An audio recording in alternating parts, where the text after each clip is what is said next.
Testing, can you hear me?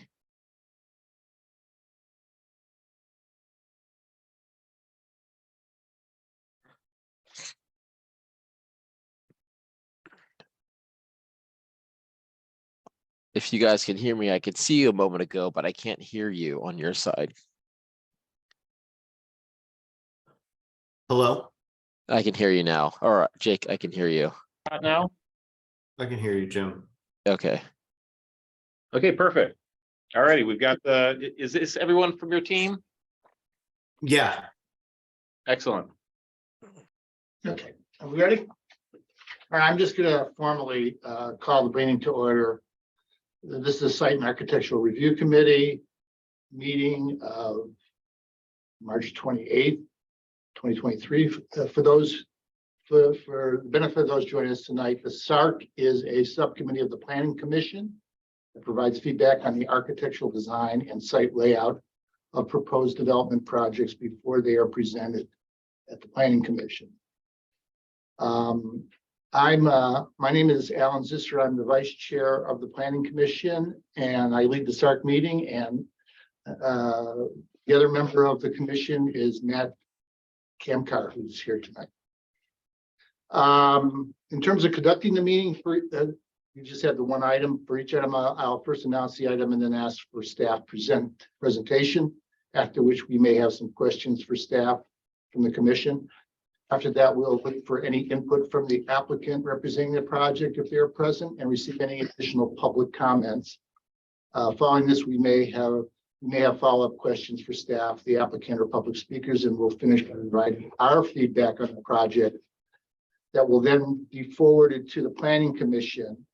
The timing of this is we have a hard stop at no later than 7:20. I don't expect it to go that, hopefully it won't go that long because we have a regular Planning Commission meeting at 7:30. Okay, so we have limited public comments here, so I'm not gonna insist on short. We'll just see how it goes in terms of providing input from the public. We do have with us in the room Grace and Sunil Pamidi, who are residents in the area. And then online, I guess we have the applicant. Is that correct? Correct. Okay. All right.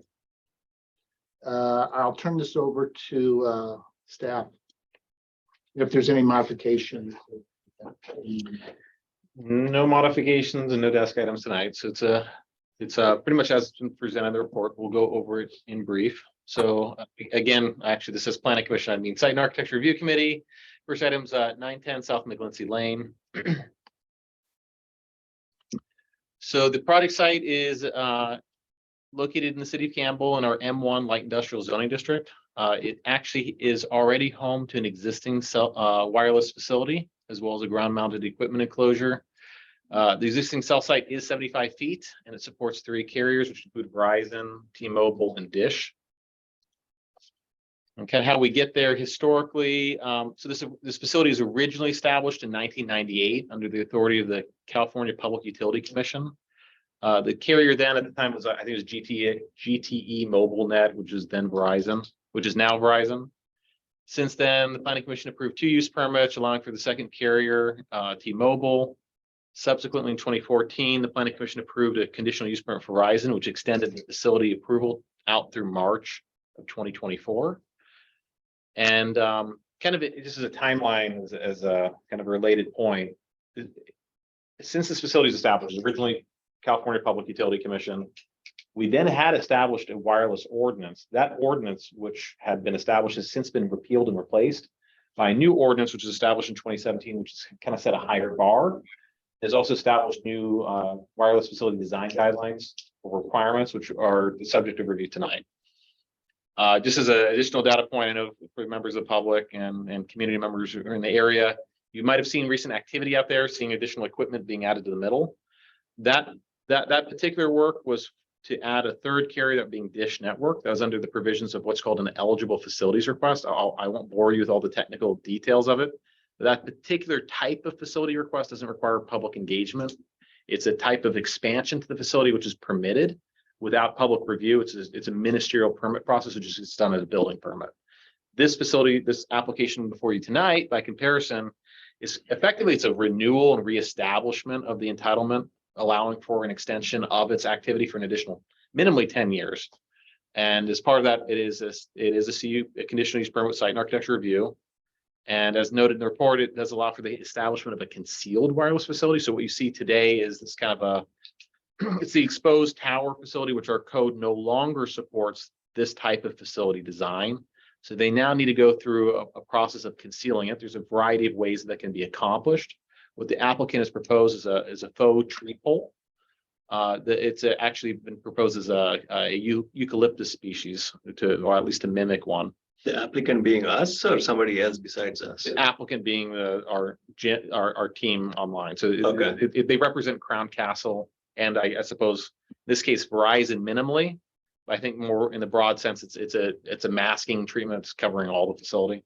Okay. So yeah, so this is for, and in addition to that, there's a technical aspect to it. Although the facility is existing certainly today at 75 feet, the new code, which was established, did establish a new set of standards, including in which case a maximum facility height, which is benchmarked to the allowable height of the zoning district. So in the case of this facility, it's 45 feet where the existing tower is 75 feet tall.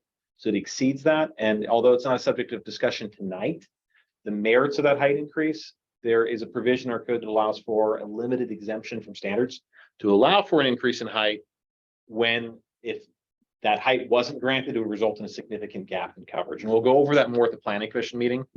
Tonight, we're focused just on the design of it. Should it be a eucalyptus tree? What should it look like? What's the best way of masking it and that type of camouflaging it? So with that, our good news is we do have these wireless facility design requirements, which were established with that new ordinance, which do provide guidelines and parameters which help facilitate the design of these, even faux trees for that matter. It does require an assessment of the species, the size and shape of the facility as proposed, which is context specific. So it's really based on the surrounding. So there's provisions in there that say, when you do propose a tree, you should be trying to generally put it in like a grove of established trees and try to hide it that way. So it kind of fits into the context neighborhood. I have an example a little bit later on the last slide, which will go, I'll provide an example of that. The standards do separately talk about the type of species and design preferred. The example in the code talks about this V-shaped tree species being preferred. The example here is a hackberry, but certainly a eucalyptus tree meets those parameters. And the reason why the code prefers that approach is because it provides the greatest screening of the antennas at the top where the antennas occur, versus other trees where you go like, let's say, yeah, exactly, like a triangle or something like that. The coverage that you get is usually at the bottom. That said, we did take a look in the staff report, the staff surrounding trees in the area. There aren't a lot of trees. Again, it's an industrial area, but the two best and largest trees happen to be deer to cedars, which are located north and south of the site. So the report, and it's up here on the screen, we did, as staff, identify a few discussion points for the Site and Architecture Review Committee to consider tonight. And the first was whether or not the facility should be designed as a eucalyptus tree as presented by the applicant, or if an alternative tree species or a different concealed facility type should be considered. The example in our code provides, again, you do like an artistic tower, you can do bell tower. There's a lot of different things you can do to mask an antenna. The second question is, if, again, if we went forward with a tree facility design approach, should the shape of the tree be altered in any way to better mimic the desired species? It obviously depends on if we're doing a eucalyptus or some other species. The final one is, should a non-tree stealth option be considered, like, again, that bell tower example? Staff, what we're recommending based on the context and surroundings, that we should possibly reconsider redesigning this facility as a cedar tree based on that, the trees north and south of the site as opposed to eucalyptus, and consider adding additional trees on site to meet the intent of our wireless facility design guidelines, which really are calling for when you do provide a tree, you should be placing in a grove of established trees.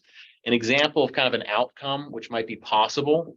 This is John D. Morgan here in Campbell. It was actually recently remasked to kind of look again like this is the facility here, and this is kind of a outcome. And obviously, we'd be trying to do the best we can to kind of again mimic the actual natural shape of a tree. And again, kind of pick up, colors and elements and the like. So with that actually concludes staff's presentation. And I'll turn it back over to the committee. You want to start? Well, I saw the different types and I saw, what you mean by having a V-shaped tree. It gives you more screening capability up there.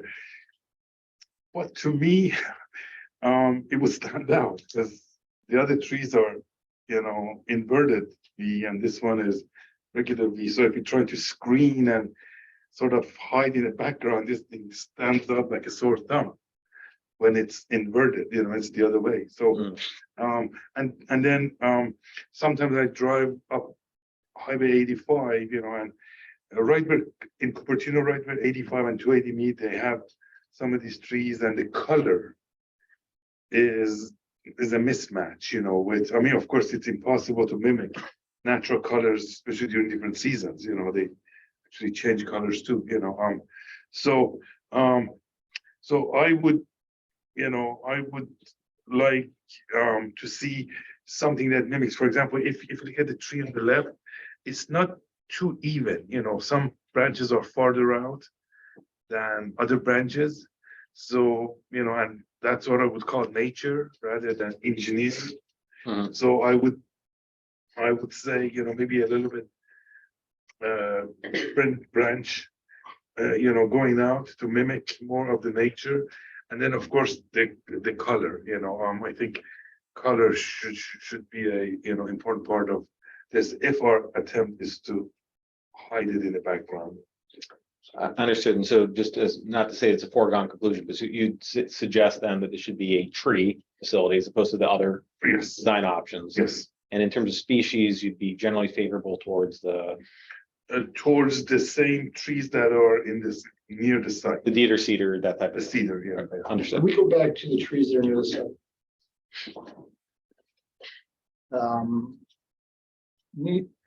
Okay. So I have some questions, okay?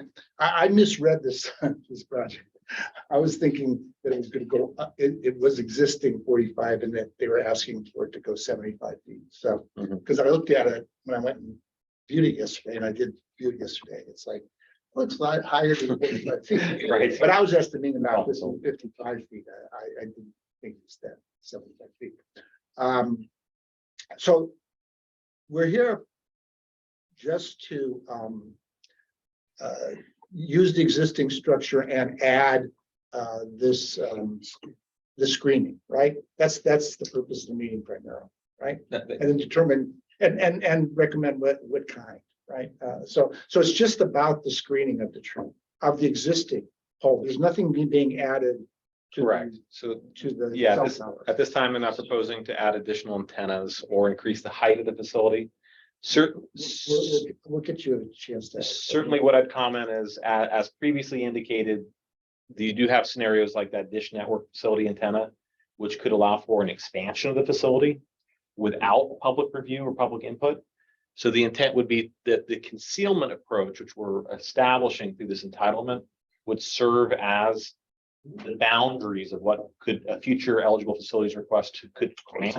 So they'd have to be within the canopy of the tree while meeting our requirements. I think it says you have to have a certain number of inches beyond the face of the antenna, that you always have some degree of masking and coverage. We generally also do have standards which require leaf socks.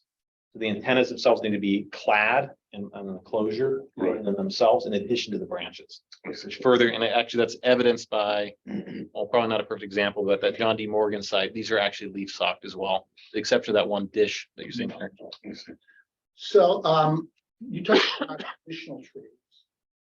Make it into a grove. So, that would be on the same property? That would be on the property? Yeah, so as far as So we're if- talking about putting in 10 or 15-foot trees that will take 20 or 30 or 40 years to grow. City has a long-term view on these things. I understand. Okay. Well, yeah, I mean, I'm not opposed to planting more trees. It's just that practically speaking, it's not going to provide the grove capability until Understood. well after my lifetime. So, Ours too. nothing years to, I'm much, I'm. So, my take is that neither of those trees are really. I mean, one is, they're a fair amount of distance away. I mean, neither one of them are in real close proximity. So I'm not sure I agree with Commissioner Kamkar in terms of it being necessary to use a tree style, a style that would match those. Personally, I mean, the one that's in Morgan that you showed, Mhm. I find that, pretty attractive. It doesn't spread out as much, and being that it's kind of going to sit there by itself anyway. That to me would be fine. Now, that's just a matter of my personal opinion. If those trees were in much closer proximity, then I would say try and match those trees more. But I'm not sure that that's, and then, I don't know how wide you can get on the fake trees, on the fake branches. I don't know if you can mimic that wide of a look, right? And then I can comment on that if you want. because it's a pyramid also, we then have the problem of whether you're gonna, cover properly, but go ahead. Yeah, I was gonna say that's exactly the point on that. The deodar cedar, I'd say number one, I'm not aware that there's a deodar cedar available. In other words, we've never made that particular type of tree. Specifically, number two, you're exactly correct in that this does have kind of a reverse V shape. It's got a more pyramidal. And in order to get that height and to get that proper tapering, the bottom would have to be insanely wide, where structurally we couldn't meet it. And also it would extend over the property line. We'd be well out of our lease area. At least that's my interpretation of it. We make general pine trees. That other one that you were looking at would be considered a pine, a monopine of some type. It's pretty dense though. Yeah, that's right, that one. And challenge with that one is that, again, the bottom technically should be a little bit wider than the top. And if you look at our tower in that top rad center, the V-shaped is great because it allows us to fully encase those top Verizon antennas that are the widest. Yeah. But then kind of taper down, but still fully cover all of those rad centers. And on those deodar cedar, I noticed too, there's a bit of air in between the branches that I'm pretty sure we don't want. We want to keep it as dense as possible for full stealthing. So is this a eucalyptus style? It is a eucalyptus style. That's correct. And that would be reflected mostly in the type of leaves and the bark. Okay. And if it helps to clarify, even under staff's recommendation, I mean, there are limitations to how wide these branches can go out, certainly. Just beyond the structural, as noted by the applicant, that you have leasing and footprints and setbacks that need to be adhered to. So, yeah, I mean, as far as That's an right. output, you are generally looking at something in this type of envelope, irrespective of what species. And I again, to the point, we wouldn't be so specific as to say it has to be a deodar cedar needle configuration. It's just generally that kind of general evergreen species, pine or otherwise. I personally don't have a problem with it. I only speak for myself. This will go to the planning commission and there's 7 members on the planning commission.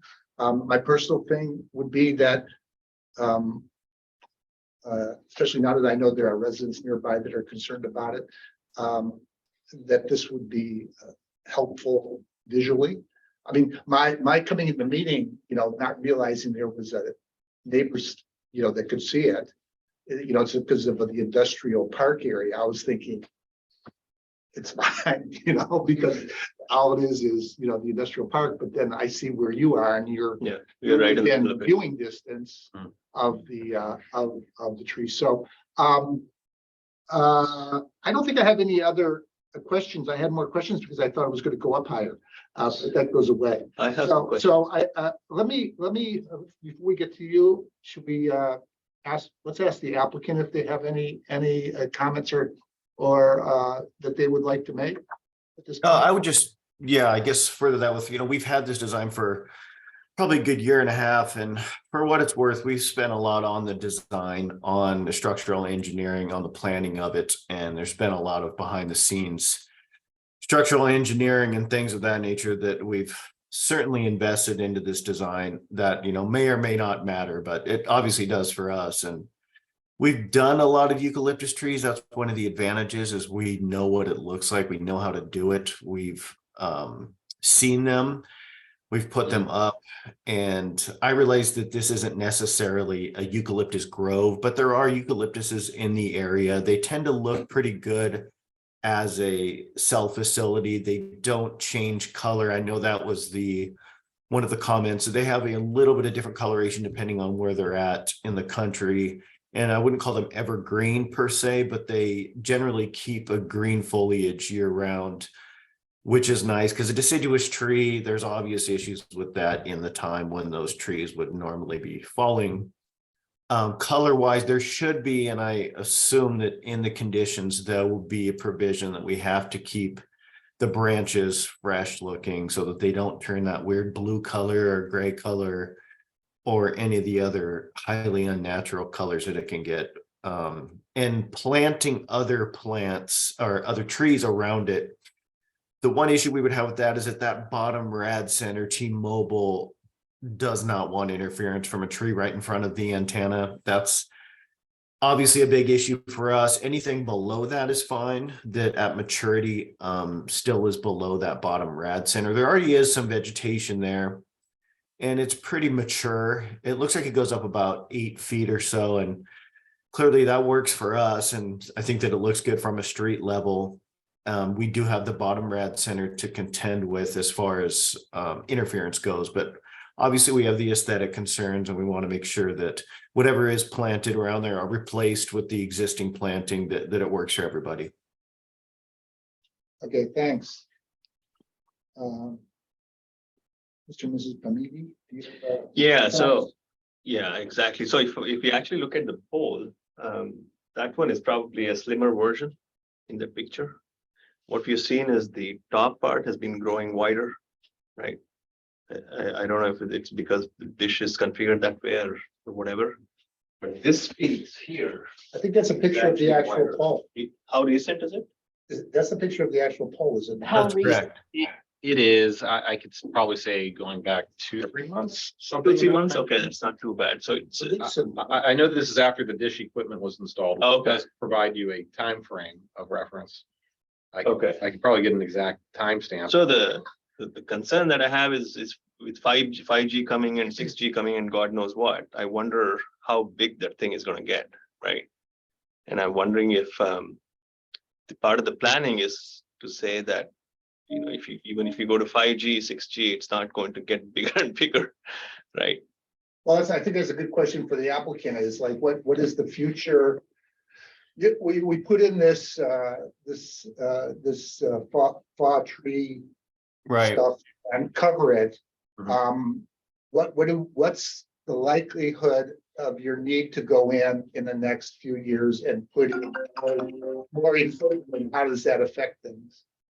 I have 2 comments on that. The first one is, yes, obviously we want to keep up with the technology. I think we're pretty much required to, not just by our subscribers, but by the state and several other regulations, that we want to make sure our customers have the most current technology. So that would be swapped out occasionally, once every couple of years, different antennas, perhaps different lines. But on that same note, a lot of the technology gets smaller. So even though the growth is exponential, streaming, larger phones, 4K, et cetera, there's obviously, we probably don't need to explain why we need the phones and how much use is happening on those phones. But the technology does get smaller, as it advances. The antennas can sometimes get bigger, sometimes get smaller, but they're certainly advancing in that field. So I don't necessarily think that you'll see larger bulk due to technological advancements. You will see swapping, and obviously what we want to avoid is swapping equipment and then the new antennas are bright gray. There's no branches up, and that has happened in the future where you'll get, particularly with 3 carriers on there, you're going to have fairly regular activity. And it's going to be vital that any new equipment has proper socks and that branches are put back in place. And if that's the case, there shouldn't be any noticeable difference when the project's done. And that will be a condition also. So when whatever modification is done, whether that be 5G, whether that be 6G, when we're done with that particular project, there should be socks on any new equipment. The branches should be put back or replaced so that this tree maintains the aesthetic look that it had prior to that modification. And if I may add, so speaking to future conditions on the project, so staff and our wireless ordinance at large has a maximum facility expansion exhibit requirement, which would generally provide for in a set of plans like this, kind of like an outline of the parameters, how big the facility could be at the time, so that there's a clear understanding by the decision-making body how big a future eligible facilities request could allow it to be, how much taller or how much wider it certainly could be. In the case of this particular application, that was an outstanding completeness issue throughout the year-plus long permit review process. It still to this day remains an outstanding completeness issue. So for in all intents and purposes, the condition of approval language would probably, as we've done on other projects, read something to the effect of that all aspects of the facility design, as presented on screen that you see here, represent the concealment method and approach of the facility, and providing for some parameters, like they could certainly expand and make the antennas larger, provided that certain coverages are still met, like the minimum 6-inch or whatever it says in our code. Antenna branches, it must extend out at least farther than that, as indicated by applicant. We have a requirement that your antennas, even if they swap them out, would need to continue to be leaf socked and concealed in that way. So, but as far as future expansions to make the tower certainly wider or taller than what you're seeing, it would be restrictive language saying that would not be a possibility unless they were to provide an exhibit, which has not been produced at this time. Sorry. And to further that point, there's also the eligible facilities request doesn't allow you to swap with antennas that would defeat the stealthing. Right. So anything that's going to remove branches and look terrible and defeat the stealthing, which will be pretty obvious when it's done, if it does. And I think a reasonable person would be able to make an argument that that defeats the stealthing if it hasn't been properly covered up, hasn't been the branches put back, proper socks being used. That's definitely going to be built into the approval. Okay. Just for my own personal edification, I mean, I only learned about you that this was being this is done on cell poles about 1.5 years ago when one came in front of us after I joined the commission, and it's actually quite near where I live. It's near Winchester and Campbell. Set back. What are the branches made of? What's the material of construction?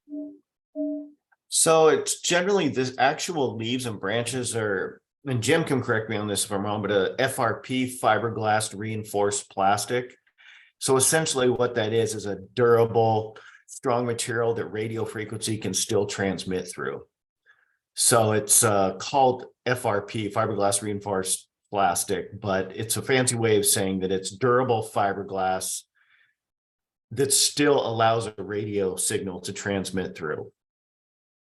Okay, and I guess my question to the residents is, I would have, you can correct me if I'm wrong, but I would assume that you like the idea of cladding, covering, concealing the tower. It brings tears of gratitude to my eyes. Okay. It's the best news I've had. It's like Christmas, New Year's, and Valentine's Day all rolled into one for me. Would you be comfortable with this look? Oh, yes. Yes. Absolutely, yeah. And I just want to, I'm a little naive about how this whole process works, but can anyone tell me, what is the probability that we'll actually see this stealth go through and be constructed? Let's see, maybe you can just ask.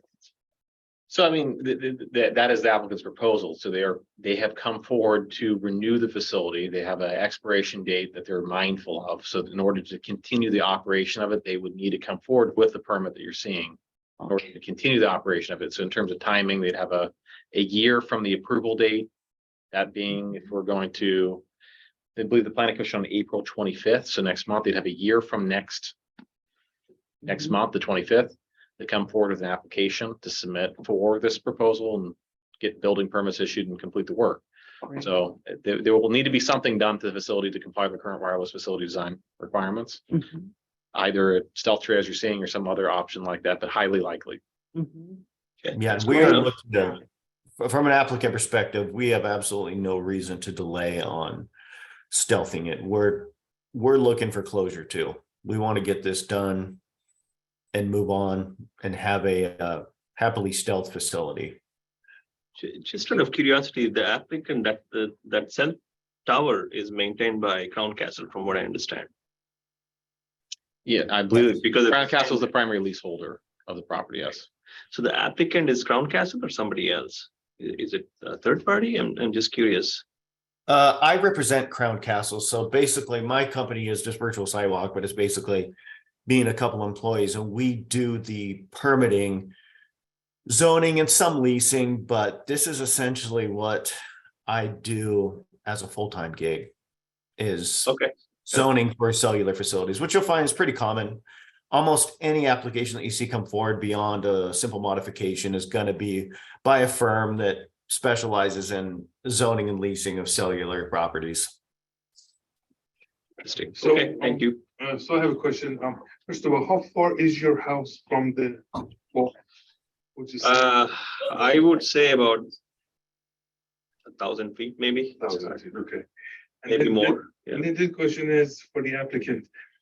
So this is mainly for cell service, correct? This is not for provide Wi-Fi throughout the city or like for that limited, because there was a, That's Um, correct.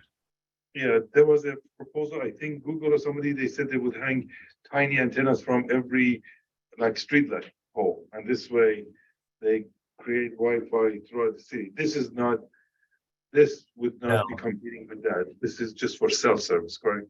That's correct. This is your traditional Verizon, T-Mobile, and Dish cellular service. Granted, there's a lot of streaming going on through that carrier, but it still is carrier-driven demand. And does it use the microwave technology to do this? Is that the frequency or? No, it looks like one of these carriers, Sprint, I believe, receives a microwave signal probably for cellular phone service, but that's just a point to point. So that one microwave would be just for Sprint, and that would be being fed by another Sprint site. I don't know how far away. That's the only microwave dish I saw on here. So the rest of it is just radio frequency signal that essentially emanates like a flashlight, providing service. And, you know, some are intelligent enough to where the antennas actually move throughout the day so that during rush hour, they would tilt upward and towards a freeway. And then during the evening, they would move back towards maybe a residential area, and they can focus on the area with the highest demand. That's the goal anyway in the future, for these to get fairly smart independently so that they provide the most coverage for the most need at that time of the day. So it'll be a moving tree.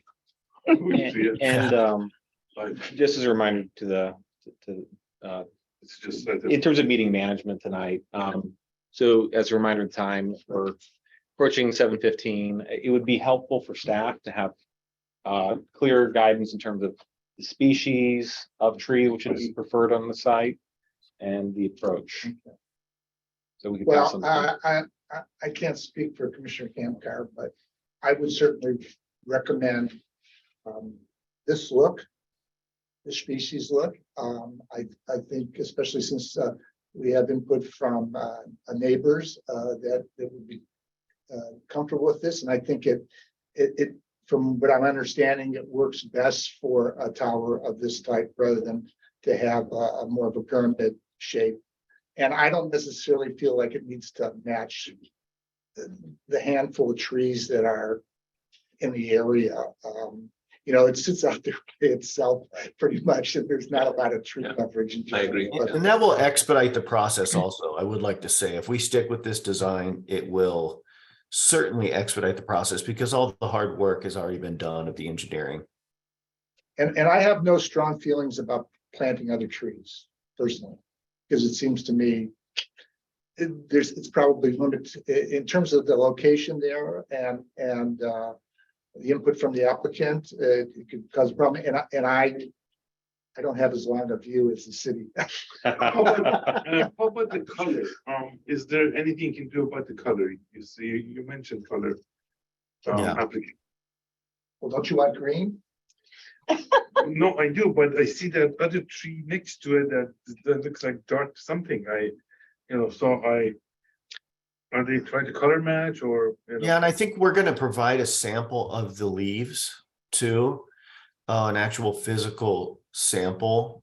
It's hard for me to speak specifically what the color is, but it's gonna be the most natural color possible. There's no restriction necessarily on what the color can be. There's fading, which is a different problem that we Right. definitely want to avoid because that's what presents the bluish gray type of hue that is definitely not natural, but the initial starting color and the color that we want to maintain is going to be the most natural color possible. And I can just offer it. It is a standard requirement that we do require a color, a material sample. So if you'd actually like to see one of those fiberglass, I actually have one in my office of an example of one of these branches. Okay. Not certainly the eucalyptus, but I've worked on other eucalyptus tree pole facilities and, in other surrounding communities. And they do come out reasonably. And I just say in terms of the staff recommendation, both approaches are, Right. yeah, No, supported by our ordinance and our materials. I agree. Makes sense. Yeah, Alrighty, Great, thank you, gentlemen. yeah, Thank you. You're good. thank you so much. Thanks for coming. yeah, Thank you, thanks Jake. a lot. It's wonderful news.